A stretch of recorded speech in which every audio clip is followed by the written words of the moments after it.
Selamat malam Pak Adi Tahir dari DRT. Bu Aisyah Tobing. Mas. Selamat malam Ya. Pak. Selamat malam Prof. Malam. Selamat malam Selamat semuanya. malam Bapak Ibu. Malam semua Profesor Ibu. Selamat malam Prof. Malam. Emir Hadi. Selamat malam Prof. Emir Hadi. Selamat malam Prof. Emir.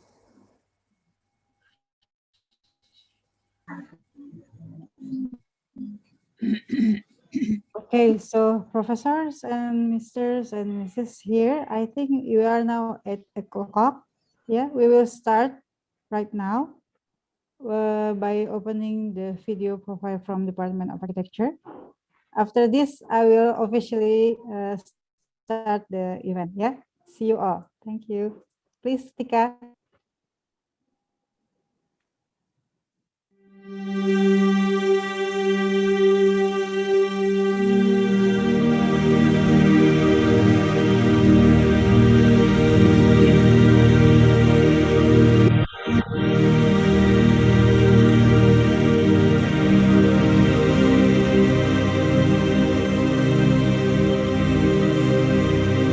Architecture program, Universitas Indonesia aims to shape a new generation of architects who are able to design adequately to context. Students must be able to pursue the application of basic theory and architectural knowledge. We ensure that the program is supported with a strong curriculum. Our design studios, as the core of our program, are complemented with compulsory and elective classes. Students should learn the aspects of design from theory, technology, history, and design methods. Through our programs, we enable the students to learn in different ways. We create different opportunities and different learning environments. Some of them are class-based, such as the studio where the students can do their work and discuss with their peers. Some of them are lab-based, so the students are exposed and trained to do digital or manual craftsmanship. And then we expect them to go directly to the society, so they can go to the field. This usually apply in studio, where they engage with the nature, with different communities, which then expose them to even broader learning environment. When I joined, I thought architecture is all about tangible aspects like structures, materials, constructions, and how to build buildings. But in reality, the courses and the subjects are so different. Like we have courses that introduce us to see the intangible aspect of architecture. So it really makes me think that being an architecture student is really more than just learning how to design a building. Our department is very keen to contribute in research and community engagements. Students from architecture and interior architecture courses are encouraged to apply their knowledge to the community. We also ensure the work is always done with positive dynamics, pitching new ideas, developing the work, and receive feedback whenever we can. We continuously pursue higher understanding of architecture elements through ever-developing research. Not only will this benefit the community that are directly affected by those programs, but it will also help students in their work life after they graduate. The learning experience was intense, but in a fun way. We refer our knowledge of architecture not only from books or journal. We also learn through movies, art performance, sports. We also do field visit, which is like a construction site visit, public event visit, and many more, which bring us different perspective on how we see architecture. I think the Universitas Indonesia graduates, they have the skills needed for the profession. I do believe they can fill all the possibilities in this design or construction world.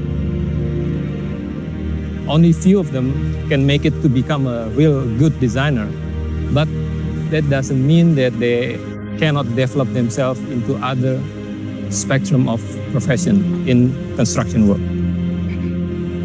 The students are actively engaged with various activities that is organized by the student unions with the full support from the faculty or the department. One of the example is excursion.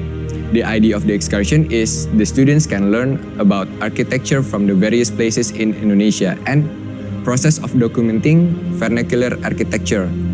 So I believe that we can learn a lot from this process, from this excursion, that we live with the people, we talk to them, we observe them, how they live, how they do the activities and their engagement with the space. And at times, we as the students really try to live as the local world. From this program, I expect to gain many knowledge of architecture, both theoretically and technically. And from that basic solid foundation, I hope I can continue my study into a higher degree and participate in creating Indonesia a better place someday in the future. All of the programs in Department of Architecture, Universitas Indonesia will provide graduates with the skills needed for the work life. According to the GS and THE World University Ranking, our program is one of the best in Southeast Asia and ranked number 1 in Indonesia. Together, we believe that our staff, along with all facilities, are ready to help students to achieve wonders. The Department of Architecture, Faculty of Engineering, Universitas Indonesia is ready to face the world of tomorrow.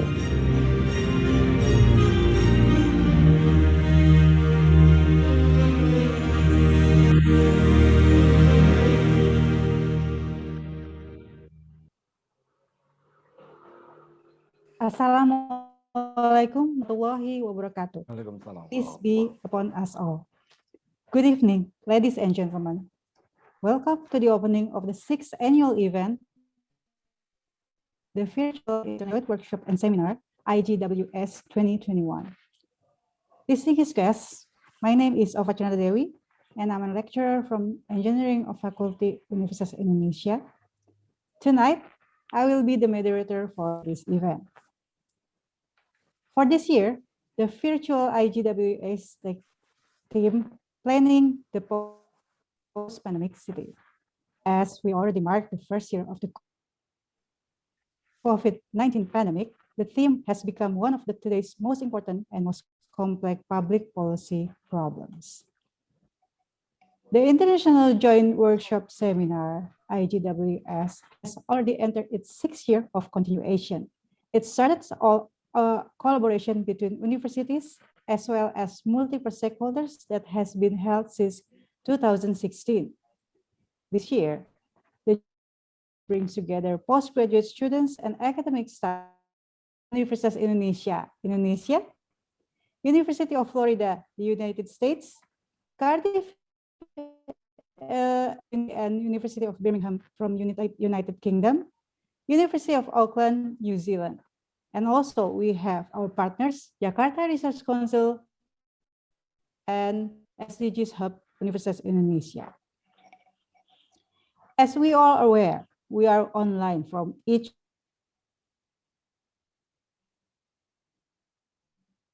under 4 different time zones. Therefore, timing is of the essence. So without further ado, let us begin by listening to the opening remarks for this event presented by our coordinating professors. Ladies and gentlemen, please welcome our program representatives. First, Professor Kemas Ridwan Kurniawan from Universitas Indonesia. Please, Prof.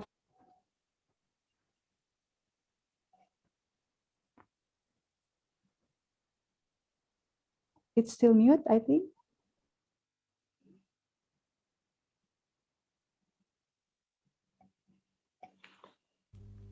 Thank you, Bu Ova. Good evening, our distinguished guests, ladies and gentlemen.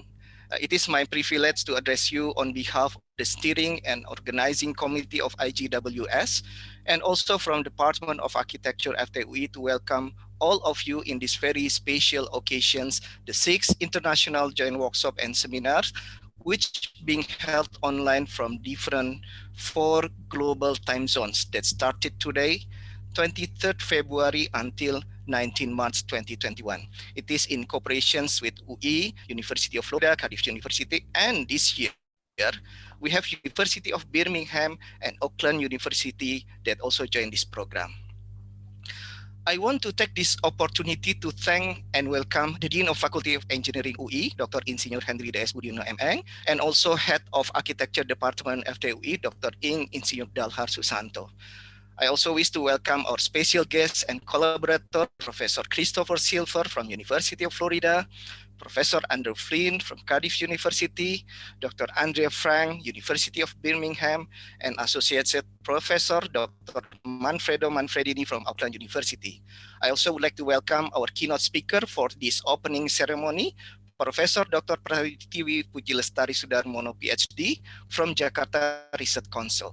Also all to facilitator, co-facilitators, and all students from 4 different countries that represented 4 time zones: UI, University of Florida, Cardiff, Birmingham, and Auckland University. So in total, we have 42 students, with 19 from Universitas Indonesia and 23 from overseas students.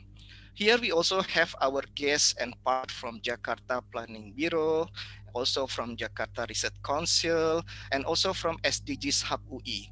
This is for the second time that IJWS is held by inviting resource person from Bapeda, Jakarta Research Council, and SDGs Hub UI. On this occasion, I also would like to express my thanks and gratitude to all members of the organizing committee, and also for all guests and audiences. I apologize if I cannot mention all the names in these remarks due to the limitation of times. First of all, I have to mention the initial idea of this IJWS, which started in 2015 with the stakeholder workshop after the joint research proposal titled The Novelty Approach in Green Infrastructure Intervention that were initiated by Professor Christopher Silver, Dr. Andre Frank, and me, that got funding for 3 years from Education Institute based in US until 2017. And after 2017, we agreed to continue this joint workshop and seminar until this year with self-funding.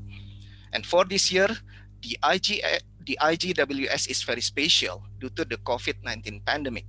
And we elaborate the specific term of planning the post-pandemic city. If years before, we gathered in January in Jakarta, Depok, and Tangerang, like now, usually the same time, January, February are heavy rainy seasons. And we took the case study and LIVE project, witnessing the reality of urban life, meet the people, visiting places such as Kota Tua, urban kampung neighborhood, markets, train stations, river lakes, that might be connected to the issues of sustainability and environmental problems such as floodings, waste, pollutions, besides also public transportation issue. So this year, we changed our workshop format.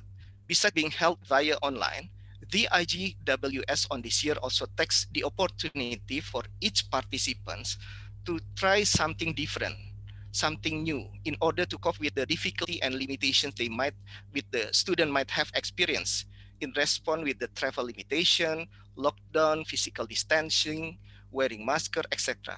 So everything that experiences by each student in each place in each country.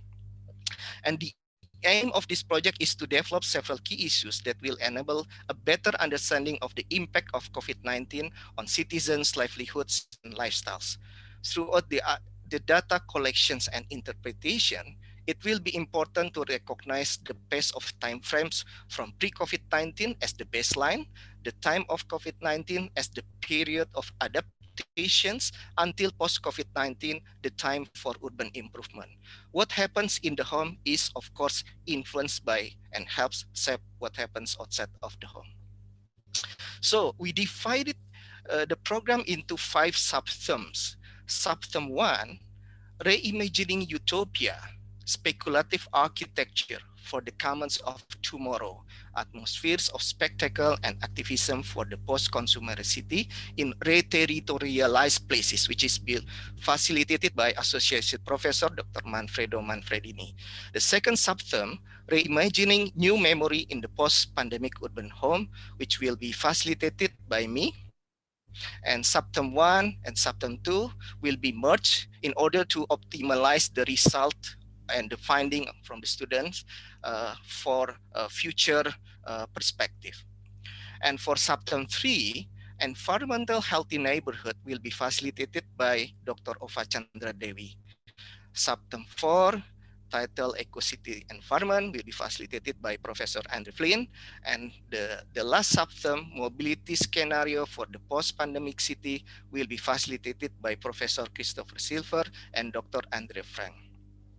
So this year, IJWS also held 2 online seminars. The first, which will take time on this Friday at night on 26 February 2021 at 8 p.m. Indonesian times, with keynote speakers Dr. Nasruddin Djoko Suryono, Head of Bapeda Provinsi DKI Jakarta, Dr. Aisyah Tobing from General Secretary of Jakarta Research Council, and also Dr. Tiarko Nurlambang from SDGs Hub UI. And Professor Christopher Silver will be a commentator for this webinar. The second webinar will be held separately by Cardiff University and University of Florida on 5th March 2021 with keynote speaker Dr. Emre Tepe from University of Florida, and Professor Andre Flynn will be a commentator. And the outcome of the workshop will be recorded on the IJWS books published annually.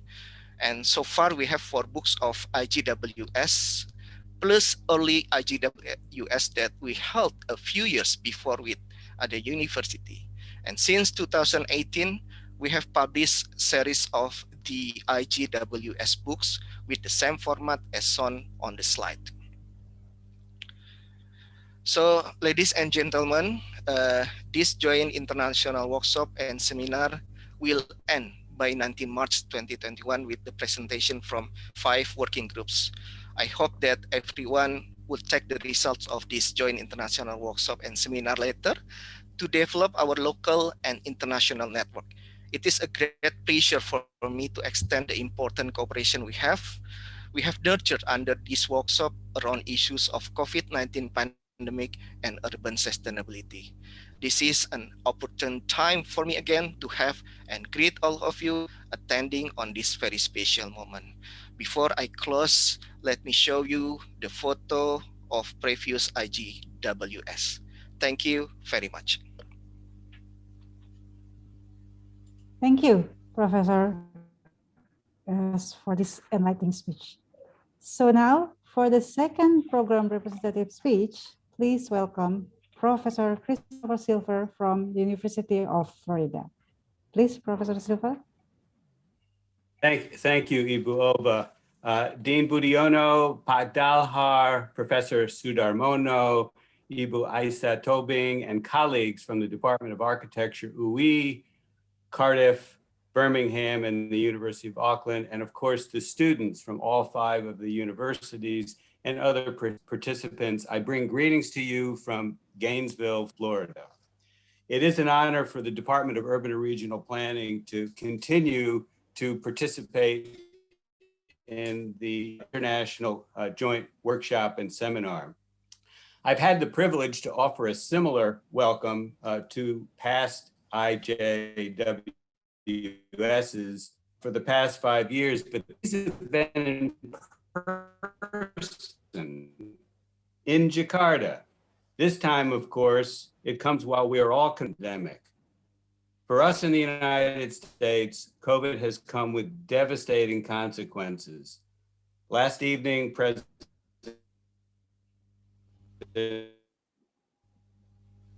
Biden, Vice President of the pandemic here, that just crossed the tragic benchmark of 500,000 deaths.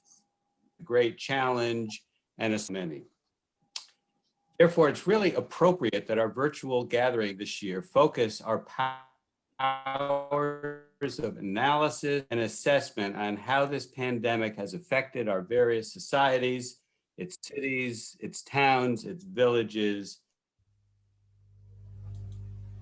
and what it portends for the future in what we hope is a new book by international expert Fareed Zakaria, who you may have seen on CNN. The book, 10 Lessons for a Post-Pandemic World, is full of warnings about how the pandemic has and will continue to affect the world but it also exudes hope that we will learn important lessons from this deadly and tragic experience and apply them to our societies.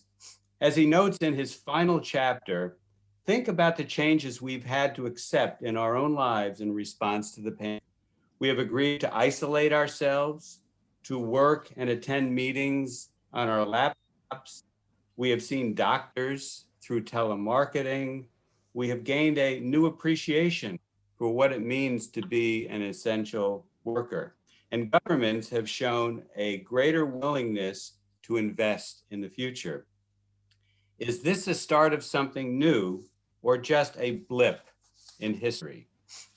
Zakaria answers this positively in the end of his book with the observation that this ugly pandemic has created the possibility for change and reform. It has opened up a path to a new world. It's ours to take that opportunity or squander it. And as he says at the end, nothing is written, meaning we don't know. Here over the next 3 weeks, our bright and engaged students representing different societies and different COVID experiences will have the opportunity to create a written future, to explore change and reform, and hopefully to contribute paths to a new and better world. There are many who have speculated on the post-pandemic future, as well as groups here, but to use Zakaria's phrase, again, nothing is written, nothing is set in stone. So I look forward, as do my faculty colleagues, to working with the research teams to explore that future and to envision what it can be. I want to end by giving my sincere thanks to the University of Indonesia staff, especially from the Department of Architecture, for their organizing skills and energies, and especially to the Faculty of Engineering and Department of Architecture Administration for their continued support for these international joint workshop seminars. Terima kasih. Terima kasih kembali, Prof. Silver. Thank you so much. So now, ladies and gentlemen, we would like to welcome the Dean of Engineering Faculty, Universitas Indonesia, Dr. Insinyur Hendri D.S. Budiono, Master of Engineering. Thank you, Mr. Dean, for being here. Mr. Dean is already here with us. Yes. Yeah, he's here to officially open the IJWS 2021. Let us begin by listening the few words from Pak Hendri. Pak Hendri, please. Thank you, Mrs. Sofa. Give me not more than 5 minutes because my internet connection is unstable. So I'm in hurry. Assalamualaikum warahmatullahi wabarakatuh. Good evening, good morning, good early morning, good afternoon, ladies and gentlemen. To our esteemed professor, lecturers, guests, and all participants, I bid you all welcome to the 6th International Joint Workshop and Seminar IJWS 2021, with the topic is planning the post-pandemic city. I think it's a very important topic because now is everybody wait for the result of this workshop. What will be happen after this pandemic? I mean the planning. This program will be held online from February 23 until March 19, 2021. Normally, we would have physically meet each other in the Engineering Faculty of Universitas Indonesia, where I can serve you Indonesian coffee or traditional Indonesian food, specially made for the occasion. For the coffee, actually, I made the coffee and then served to Professor Silver or Andrew Flynn or Andrea Frank to all. But now we cannot because now we only meet in a virtual. But it is most unfortunate that we cannot meet due to the COVID-19 pandemic. However, I'm pleased to know that you are all in a good health. And so, please allow me to greet our colleagues from University of Florida, Professor Christopher Silver, already 8 o'clock in the morning. University of Cardiff, Professor Andrew Flynn. University of Birmingham, Dr. Andrea Frank, along with our new partner from University of Auckland. It's very hard in Auckland because, as I know, 3 o'clock AM in the morning, Associate Professor Manfredo Manfredini. Nice to meet you. And our keynote speaker today, sorry, let me say something in Japanese, because I know Bu Pratiwi is very popular in Japanese. Tokubetsu no kata, Pratiwi Sudarmono Kyoju Sensei, konbanwa. I said it's very special. She is a very special person in Universitas Indonesia, Professor Pratiwi Sudarmono. I would also like to thank all committees from the Department of Architecture of Universitas Indonesia, which have been consistently hosting and organizing this event.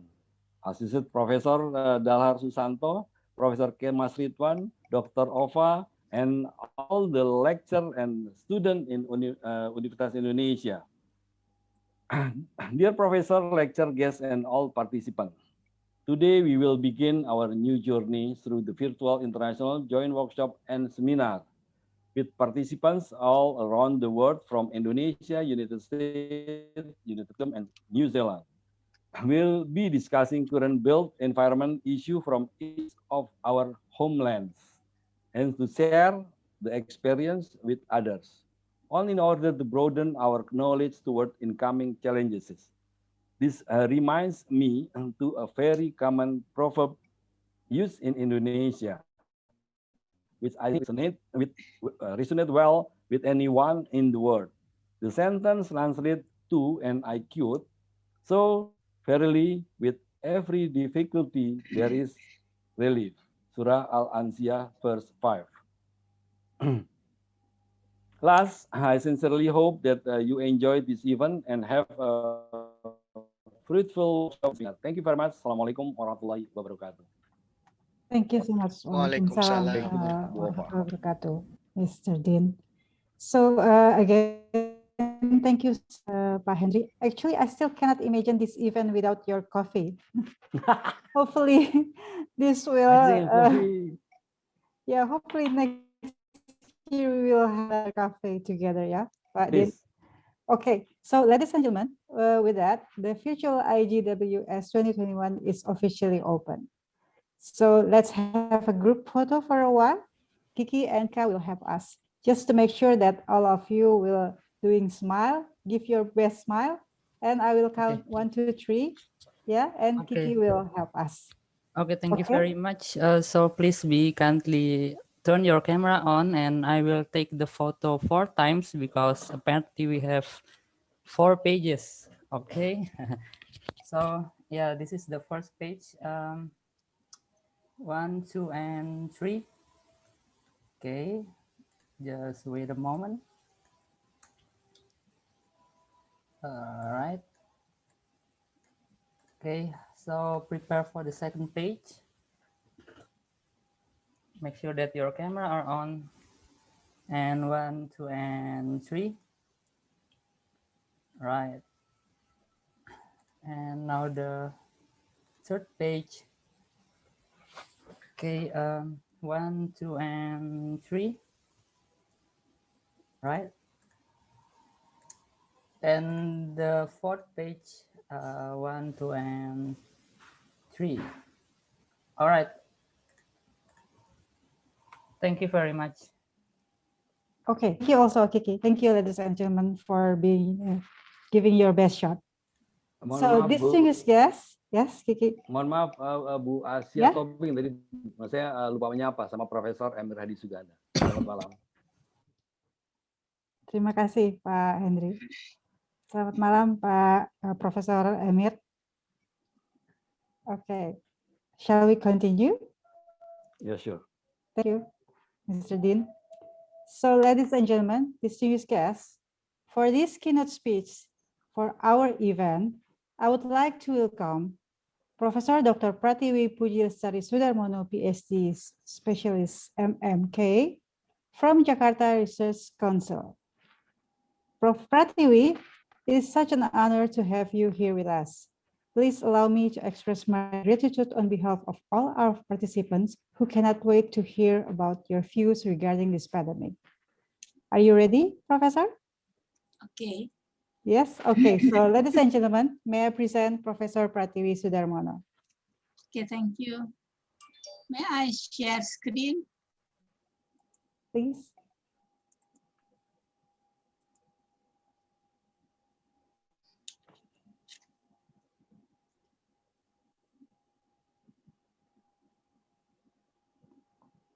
Can you see it already? Yes. Yes. Yes, Bu. Yeah, I tried to put it wider.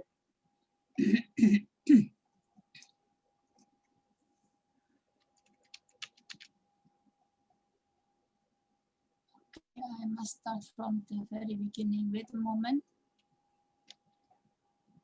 Take your time, Prof.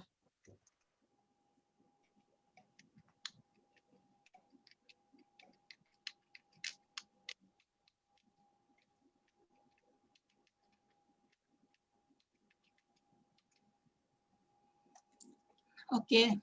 Thank you very much, Ibu Ova. And thank you very much to the professors, colleagues, lecturers, students, friends who are joined this IJWS seminar tonight. This morning, have a good morning, have a very good early morning, good afternoon, and good evening to everybody. It is really an honor for me to be invited by Professor Kemas here to present some thought about how cities are going to build after COVID-19 in this very important IJWS meeting. And I think it is also a very interesting seminar. Thank you very much also to the Dean of the Faculty of Engineering, Universitas Indonesia, my dear friend, Dr. Hendri Budiono. Thank you very much also to the head of the Architect Department of the Faculty of Engineering, Universitas Indonesia, Bapak Dalhar, and also to other colleague of the Faculty of Engineering, Department of Architecture, as the organizer of this IJWS. Please, I want to introduce a little bit. I'm actually a professor of microbiology in the Department of Microbiology, Faculty of Medicine, Universitas Indonesia. So we are at the same university here in Jakarta. And since I'm working already as a microbiologist for more than 35 years, for me, it is also a very, amazed myself to see how we in this century suffer from COVID-19 and pandemic, which is devastating our everyday life until now, and we still don't know when is it going to finish. So let's start with the pandemic itself. Pandemic is actually the worst case scenario in infectious disease development. When an epidemic spreads beyond a country's borders, that's what the disease officially becomes a pandemic. But global health crises have also sparked progress in culture and society, changing lives for the better, actually. Water and sanitation systems improved, and revelations led to innovations in limiting disease spread, as well as in treatments and vaccines. I wonder how many of you here has already had the vaccines of COVID-19. It is only in 1 year only in 1 year, we can have a brand new vaccine for a new disease, and it is really amazing. I hope after this IJWS meeting, you also then have an insight about how to build our life after COVID-19. If we look into the history of pandemic, it has been written somewhere and started from the before Christ era with the pandemic of typhus in Athens. It's attacked Spartans peoples over there and caused thousands of deaths. It has continued on, and the most popular is the 1918 Spanish flu. If we look before Spanish flu, the disease is actually caused by bacteria. Bacteria means microbes which can cause disease, but we can kill it now with the antibiotics. And bacteria at that time became pandemic for typhus, for plague, for leprosy, and also for cholera. But after Spanish flu, you can see there are only virus pandemic happen. It is started with Spanish flu in 1918, which killed around 2 million people worldwide. And later we also see Asian flu, we call at that time Hong Kong flu, and also AIDS, which is still devastating a lot of people all over the world up till now. And we have experienced SARS in 2003, and now we have COVID-19 happening. So actually the COVID-19 started in March 11, 2022, the beginning of the pandemic, which is announced by WHO. At that time, only in 3 months, the COVID-19 has transmitted into 114 countries and attacked more than almost 120,000 people at that time, only in 3 months. So then when at first WHO feel uneasy about announcing pandemic, but then because it is very fastly transmitted through all the countries in the world, then the WHO announced it as a pandemic. But then we have something to learn. The Black Death, for example, which devastated Europe in the 14th century, resulted in a fundamental change, especially in the social life. At that time, the working population died, a lot of them died. So then only few people work in the agriculture area. So then for them who work in the agriculture, the working poor at that time can ask for better wages and better living and working conditions. So this is started the good living conditions at that century, and the authorities become more aware of the importance of public sanitation in the curbing of epidemics. Then the 1918 flu pandemics improves exactly the patient care. So now we understand better about how to take care of patient and treat patient in hospital. Before we learn about miasma theory, which mentioned that the disease usually spread if we have a foul odor air.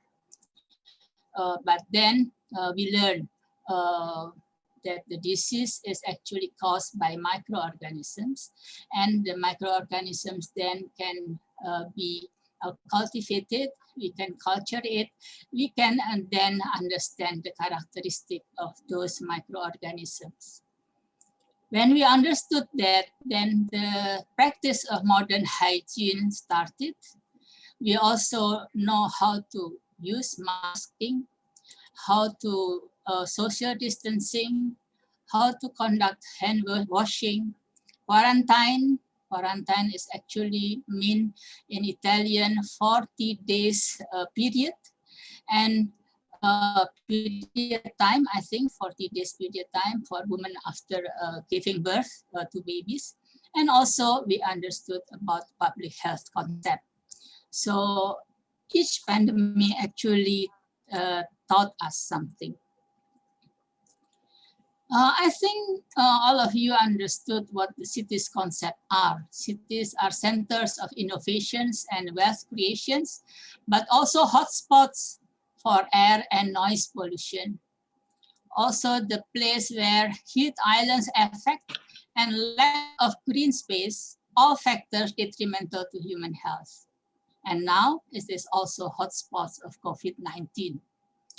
Cities are complex systems that attract people because of the jobs, social ecosystems, events, and unlimited opportunities they offer. At the same time, they are characterized by close personal contact and marked inequalities, both aspects that have become more apparent because of COVID-19. Look at the Wuhan, for example, these two pictures up there. The Wuhan city is where the COVID-19 outbreak began. It's the most densely populated in central China, home to 11 million people. And at that time, it is just the time where family gathering happened during the Chinese New Year. Likewise, New York, for example, as everybody knows here, which has had the worst of the outbreak in the United States, is the most densely populated city in the country. Even with spaces like Central Park in Manhattan and Prospect Park in Brooklyn, for example, I went there also, residents have struggled to stay far enough away from one another to curb the spread of the disease. I also must mention about Jakarta, for example. Jakarta before pandemic, it is densely populated area or cities and very polluted. After COVID, the air looks better actually. But today maybe or yesterday we saw this with flood everywhere in Jakarta. So the Jakarta cities with rapid urbanizations, poverty, traffic jam, pollutions, flood, less planting, household waste everywhere, and lack of clean water. In this condition, no wonder if the incidence of the COVID-19 is increasing all the time. Even until now, we are always the champion of the COVID additional case every day until now. So these factors mentioned here is actually the factors which is promoting transmission. So COVID-19 hotspots is actually happen in global superstar cities like London, New York, etc. Also industrial centers like Wuhan, Detroit, Northern Italy, which are linked by industrial supply chains.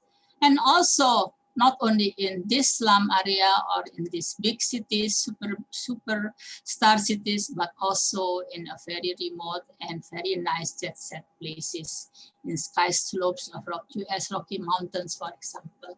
So actually the hotspots can be anywhere, but the factors are varied from one places to others. Besides, there are some communities which are more vulnerable than others. For example, aging people, aging population, they are very prone to the disease, and also the class of the population. the condition of health condition and fitness condition of people. For example, people with comorbid usually give a higher case fatality rate. Also, the culture to stay multi-generational families in one big home or in one small home. It is also promoting the spread of COVID-19.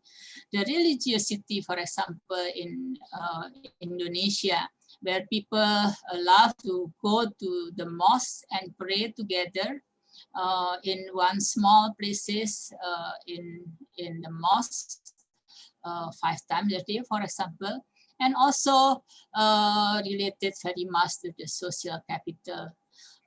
People who give a lot of trust to the government usually can obey a lot of condition, but the people who have different behavior usually then tend to disobey to many characteristic lifestyle which must be obeyed during COVID-19.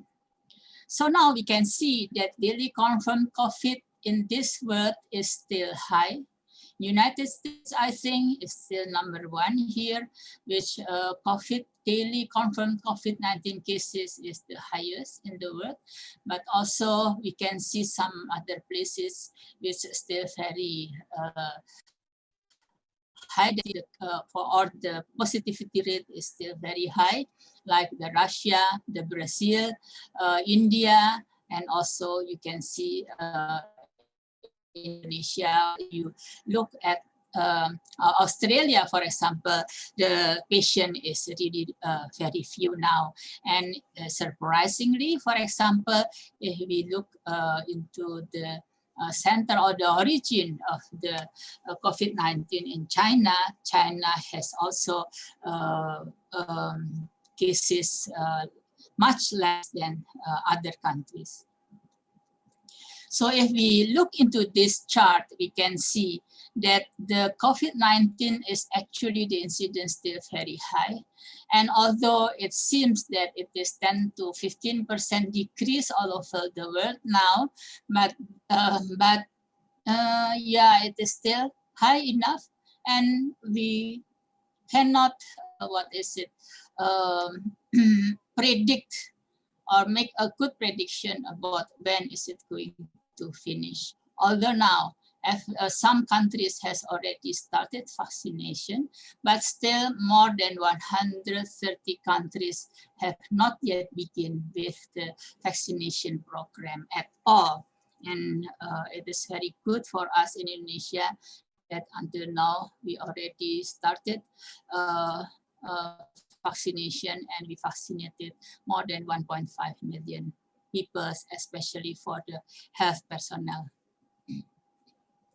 So as microbiologists, I want to tell my colleague architects to learn about the human-virus relationship in a glance. Actually, our bodies have been fighting viruses for eons from the very beginning of life.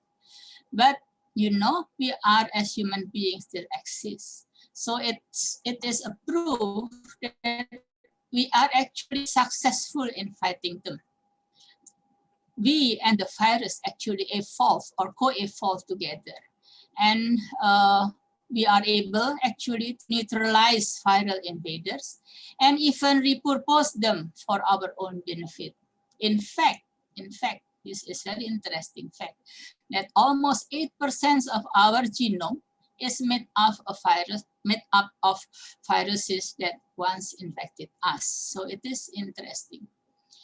Because we only have 1 billion base pair of genome, and 8% of them is the genome come from viruses, several viruses.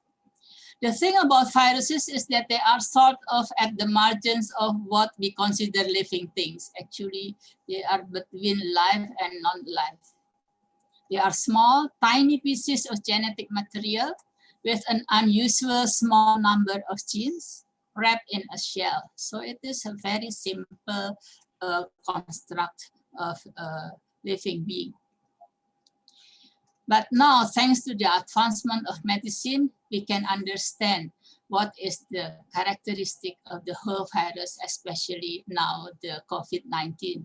We understand what is the structure of the membrane, what is the structure of the shells, what is the structure of genetic material, and then we understand later how it works, how it comes into our cells, and how it is, what is the expression of the protein, etc. So then we can develop some materials as drugs to combat the virus, but also we can understand how we make vaccine to curb the disease. So I think this advancement of research in medicine give us also opportunities to develop the vaccine and medicine to combat this virus in relatively very short time, less than 1 year. And I think this is also a big surprise of this century. While we understand the virus, we also understand what is the characteristic of our cells toward this virus. When the virus come to the our receptor cells, cell receptors, then we understand that the virus can grow in our cells, and then they can produce thousands or millions viruses per cell. While we have millions again of cells, then the cells in our body or in sick patient will contain zillion of virus, so that the people become the reservoir of the virus. Please keep it in mind when we must design a city planning, for example, or a building, must design a building, an office, a school, etc., where we must accommodate the concept that there are super spreader of the virus from person to person, from person to animals, or maybe from animals to other animals in the environment. So I think this is real, but it is very difficult because we cannot see by our naked eyes what is the virus look like and how many of them are in our room, for example, and how are they spreading from one person to other person or from one place to other place. And yet the amount of them are so many. And if we think that we as human being is the pinnacle of the living being in this world, actually we are very small. What is it? We are very small in the thousands of stars of the virus in this wide world. So this is the fact of life. But then our body is still going okay. I think everybody here are healthy, and it means that we fight the virus. And what fight the virus? Because we have our immune system, and our immune system can then stop the growth of the virus. So the immune system actually is one thing which God gave us, and thank to God that we have this immune system, because without immune system, I think we cannot, we cannot stay alive because those microorganisms is indeed a very strong enemy of us. So how to strengthen your immune system? Actually, you must have a good life, you must have a good food, you must have a good mood. So you must reshape your life from time to time if you want those microorganisms, and especially if you want to survive during this pandemic and beyond. So then lot of conditions to make your life better, to make your food enough, and to maintain your mood in any condition is very important to your immune system. Without this, you are very weak for the virus. So back to the laptop. There are research conducted by Chinese scientists, which show us the comparison of human metabolic system and urban metabolic system. He mentioned that in human metabolic system, the main symptoms of COVID-19 are, for example, difficulty in breathing and impaired lung function, and lead to decline in physical function and even death. Similarly, if we block human mobility because of the pandemic, it is also difficult and for the cities and make the cities undernutrition in the bracket, leading to sharp decreases in business, industry, and cultural exchanges, and a reduction in cities' vitality. This blockage, actually, without any doubt, will cripple the normal socioeconomic functioning and the overall health and resilience in the urban system. So then he put some score in each of this system, human metabolic system and urban metabolic. They make some score here. He makes some score here, and they count the score and count the what he called health index of city versus COVID-19.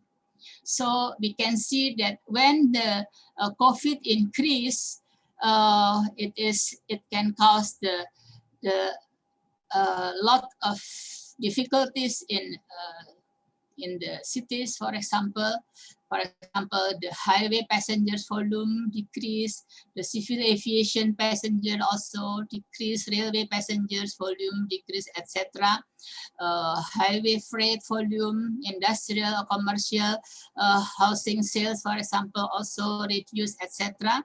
And it makes the health index city come into negative.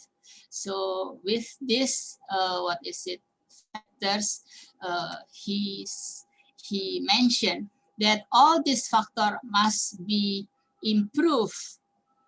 We must have a good effort to make this blockage release so that we have better health index of cities. And then come the concept of new urban models to make cities healthier. So all models in the middle, all models have the same priority. It is walking and cycling, where we actually reduce the use of car and bus, for example, and we increase the use of bicycles and walking.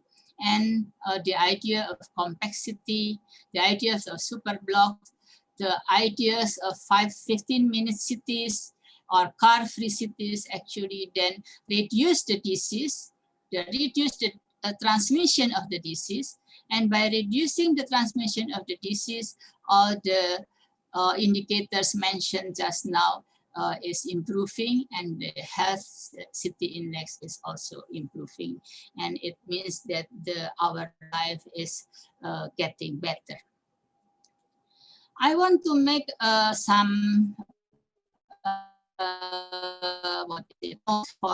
some details. For example, that in this COVID-19 era and beyond, I think we must rethink about some aspects such as indoor air quality, transportation threat, and human behavior. I'm sorry that this slide is actually in Indonesia, I cannot find it in English. But basically in this slide, it mentioned about one super spreader, a woman here, who, take cafe in a Starbucks cafe in Korea. And this is a research actually, and it is proven that she, after stay 2 hours in this Starbucks coffee with the air condition or air quality in the room is not very good, where no ventilation is also very small. She, as a super spreader, can spread the disease to 56 people inside the room, from 56 out of 80 person who drink coffee together at Starbucks coffee in Korea. So after this this condition published elsewhere, a lot of research related to the condition of air, quality of air indoor is increasing. And the research shows us that indeed the quality of air indoor is actually become the main factors for COVID-19 spreading. We also understand that before we learn that the virus is transmitted through droplets, but now we turn to believe that the virus can go through airborne, because the droplets will go into micro droplets, and these micro droplets can stay for some times if the quality of air in the air circulation in the room is not very good. So I think this is also very important when you design a school, a house, or an office.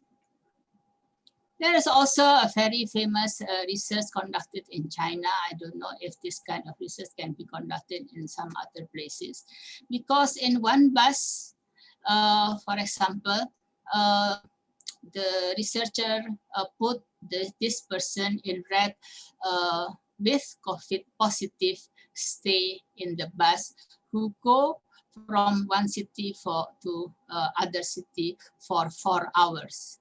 And after 4 hours, all of the passengers is diagnosed for using PCR for COVID-19. And we learned that the virus spread to all other passengers in that bus. We can see that this person with orange color, after a while, they also suffered from COVID-19. They got infected. The person with gray here, they also suffer, but with no symptoms.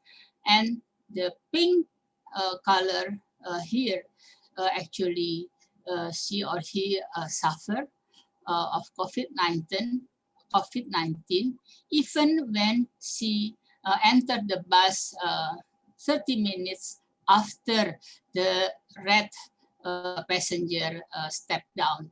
So again, this result of the research gave us an insight that we must taking care of the distancing in the car or in the bus or in any transportation, in the airplane, for example, when we want to bring people from one place to other place in certain times. So this is also a very good result and proof that actually the transmission happen easily. We also understand how can we, directed a person who want to, for example, take taxi or take the same car together to one places, and how the air, for example, how you open, for example, the window of the car so that the people in the car will be free from the transmission of the COVID-19 if they are brought by the driver or the passenger itself, for example. So this position, diagonal position, I think is the best position. Actually, the bigger challenge is the human behavior. The human behavior, I think, as mentioned just now by students, that architecture is not only for tangible things, but also the untangible. I think to learn human behavior is becoming more and more important. And you can see even in the densely area, a lot of people still don't want to use mask, for example, and even a lot of people don't comply to some regulation that ask them to conduct masking, social distancing, and hand washing, for example. So the behavior in the public places, but also behavior toward the vaccine, toward the medicine, etc., is even in Indonesia, around 40% of population it is refused to get vaccinated with the vaccine program which is already exists in Indonesia right now. So things to be considered in this post-corona world in shaping the environment is, for example, about transportation independence. So maybe it is more and more people will leave the public transportation and they change to the individual transport or walking or bike or cycling, or maybe go back to their own car and leave the public transportation. And also about the mixtures of green and blue spaces, I think must be increased in our mind to develop cities, and also decentralizations of core services, and also digitalized data is very much needed. I think all of you understood about the ideal 15-minute zone and how it works and how it is going to be a very nice places for to live in our neighborhood, for example. Hopefully you can come with this ideal 15-minute zone concept in your workshop this time, and design an ideal and innovative and creative places for living. Usually it want to have more neighborhood schools because schools should be larger, and also the people is less than usual, half maybe, better food access, and more third places to stay and live with other people, socializing, better housing access and more housing, improved walkability, seeing density as more than just adding high rises, loosening regulation that stand in the way of more creative, community-centric urban design. So I think this is a lot of things to be for us to develop a place for good life in the future. This is also, you can find it as where what about the school design. It is wider. They put all the sanitizer, etc., in the class. They also push some outdoor activities. For example, this is for schools. I think in the densely population area, it is not easy, but this concept is growing in our mind. And also, how about going or working in the office, move from the home to work from home to work near home. So it is not an era anymore to work very far from our home. It is not good for the COVID-19. And the trend of the office is more spacious and also few people in one room. So I want to end my presentation by mentioning that COVID-19 pandemic actually has disrupted all aspects of life. Life will not go back to normal in the bracket, but there are a lot of new knowledge to be implemented in new normal era beyond this pandemic.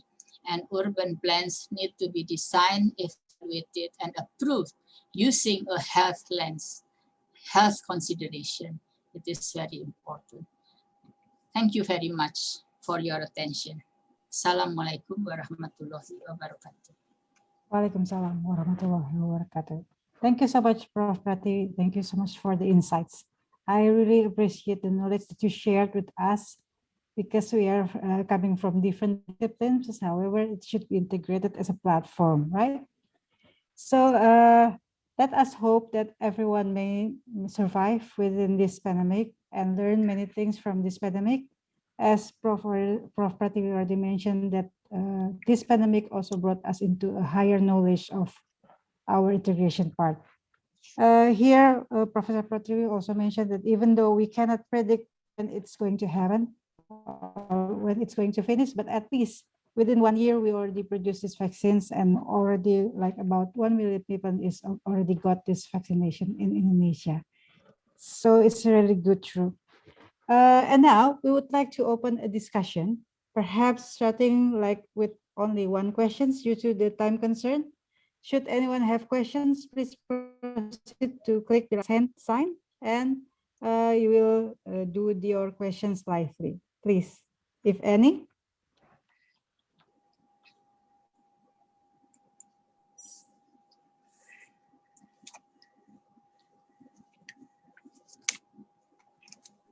Okay, then maybe Prof. Pratiwi, I will just raise my question. Yeah, I really interested to your statement that human as a reservoir. Yeah, it's so related into a city actually. Can you also explain a bit more about that? Thank you. Yeah, yes, of course. So, as you know, the human or mankind, up to now, we have no cure for virus. And differ from the bacteria, which is actually easily killed by antibiotic, and especially for the pathogenic bacteria cause a pandemic, the virus can grow very easily if they find a good niche for them. So say COVID-19, our body have the receptor for the virus, and the receptor of the virus happen to all of the places in our organ, especially in our upper respiratory tract. But then in one cell, if the cell caught the virus and the virus entered the cell, the virus can grow very fast. And from one virus, it can grow up to millions per cells. While our cells who have the receptors is maybe also millions or maybe billions or maybe trillions. So then it means that only in a very short time, we become the reservoir of the virus. We spread more than one, of course. We spread thousands, maybe millions or zillions of the virus to others. So no wonder if even sometimes, even if you wear mask even if you, wash your hands very often. Once you, meet with the people, especially if they are super spreader who become reservoir, then you can get it easily. So that's the reason why the pandemic actually happened. You may be hear about the new virus variants. The new one, for example, in Brazil, is very new. But when we look into other places in the world, only in a very short time, the virus can be found in other countries, in other continents, such as for Brazil virus, we can found directly only in 1 month in Japan, for example. So it means that actually human being, it is because the virus brought by human and spread by human, especially if they are super spreader, we can bring all over the world and we become the reservoir of the virus. Even if we, for example, after we finish the clinical symptoms, sometimes the virus is still there and we still become the spreader of the virus itself. So indeed, it is very hard for us to stop the spreading of the virus, which is happening now. So we must consider about many efforts or other efforts to stop the virus of spreading from one person to other person and from one place to other places. Okay, thank you so much, Prof. Pratiwi. I think I got the message from your first sentence that the human nurtured the virus itself, right? Thank you so much. So, sorry, now I still have Professor Silver is raising hand. Please, Professor Silver, I think you would like to raise some questions, please. Thank you. First, I do want to sincerely thank Professor Pratiwi for a wonderful presentation. And I want to point especially to what she shared with us about the challenges of mobility, because again, I'm helping to coordinate that group. So I hope the students here who are part of that group were able to see the fabulous slides that you presented and the importance of addressing this issue of mobility. Also, obviously, air quality. I remember I did a studio with Ibu Oba. We were talking about air quality back in 2019 before the pandemic broke out on a new building on the UI campus. But I think this issue of mobility is really significant. And I was just wondering to what extent any of the research in Indonesia and especially in Jakarta has either looked at, like, maybe not the same way they did in China with actually planting an infected person on the bus to look at the impact, but has the pandemic affected the way in which people use public transit? You know, Jakarta has the new MRT, and I'm not going to ask about the financial side of it, but are people more hesitant to do that now than they were before, perhaps using more individual vehicles, probably a motorcycle, rather than the buses to get around? Thank you.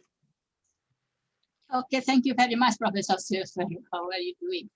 Yeah, actually the issue of mobility is very interesting. And Universitas Indonesia is actually have what we call Mega Data Universitas Indonesia. Mega Data Universitas Indonesia is a research conducted by Faculty of Public Health. Look into the effect of the mobility of peoples to the incidence of COVID-19. It is really very interesting because, of course, with Megadata, we can, make a good prediction, or well, maybe semi-good prediction of the what happened, for example, when in Indonesia, Indonesia love to have holidays. We have a lot of holidays in Indonesia. We have holidays for New Year. We have holidays for a lot of festivities, lot of religious days, for example. So when in every weekend, when there are a lot of mobilities happen because of the family gathering, for example, after 10 days, we can see that the disease increase and increase very highly, and the hospitals are full, and the case fatality rate are also increasing.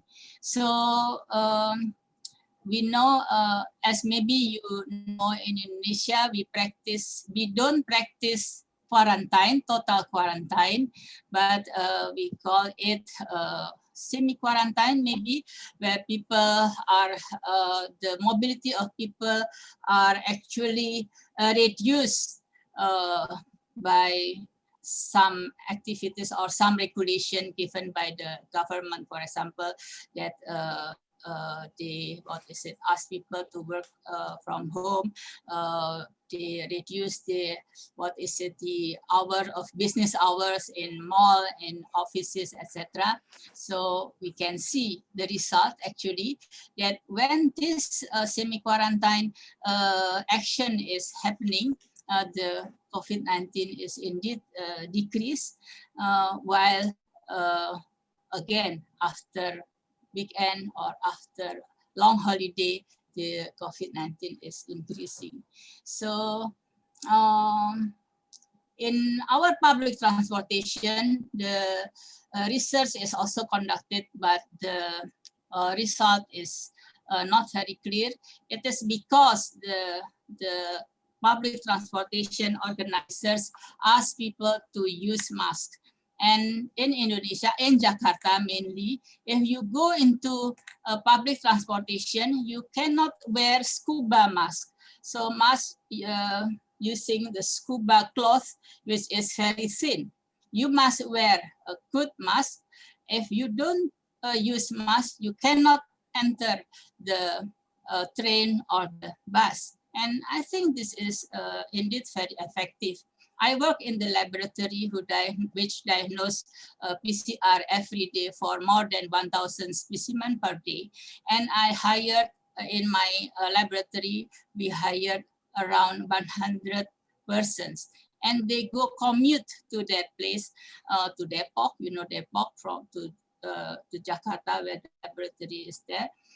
But you see, with this system, they of course commute using the train, commuter train, and it is proven that no one, after almost 1 year, got or contracted the disease from the public transportation.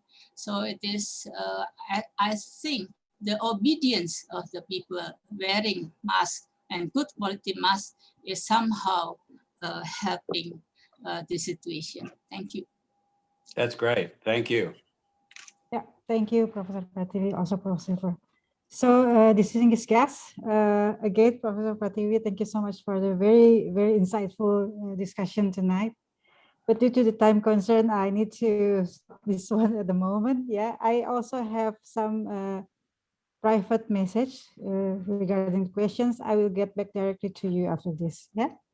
Okay, so distinguished guests, we have now reached the end of the opening event.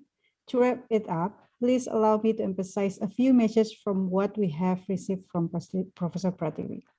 So what we have learned here, also the medicine, people look the city as a body where the viruses can spread all over, yeah, even in tiny places, because we also have this air. Also, when we mention about new urban models, healthier cities, it means also it will not limit us into our mobility, because it's also concerned about innovative, creative place for living. So again, the meaningful message for tonight is, if you want to survive during the pandemic and beyond, you need to live good, food good and also with mood good, meanings good life, good food, and good mood. Thank you so much, Prof. Pratiwi, once again. Yeah. Okay. Thank you. Please applause to Professor Pratiwi. Thank you so much. Thank you very much. Yeah. Have Have a good conference and a good seminar. Thank you so much, Prof. Pratiwi. Yeah, I think this is what I believe in also to all of you. So Professor Pratiwi, thank you so much for your participation in this program. Hopefully we can all see you again in the future to discuss more about what we should do once this situation we currently live it's over. Yeah. Okay, so next, Professor Pratiwi, we have prepared a certificate for you, but yeah, as we are online, we cannot give it directly, but however, we will show it on the screen, please.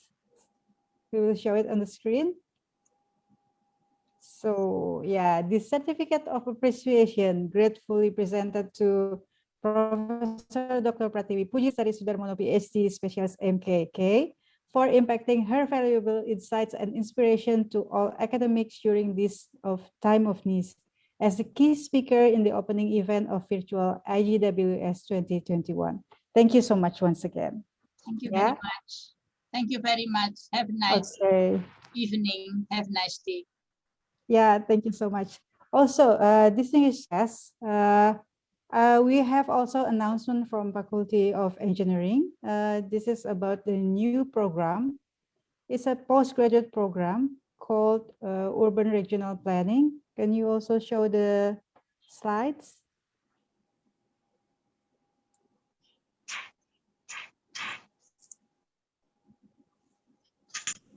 Yeah, okay. Make it full screen, please.